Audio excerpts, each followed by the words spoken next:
بسم اللہ الرحمن الرحیم۔ ناظرین کرام، السلام علیکم ورحمۃ اللہ۔ آج کی اس مجلس میں آپ کا دلی استقبال۔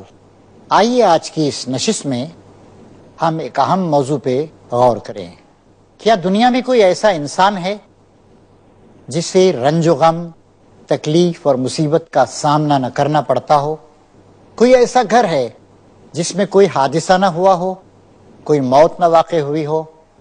آپ کا جواب یہی ہوگا کہ یہ سب چیزیں فطری، یہ سب کچھ ہوتا ہی رہتا ہے۔ دنیا آزمائشوں کی بھٹی میں پڑی ہوئی، انسانوں پر انفرادی طور پر بھی، گھرانوں پر بھی، خاندانوں پر بھی، گروپس پر بھی، قوموں پر بھی مختلف طرح کی مصیبتیں آتی رہتی ہیں۔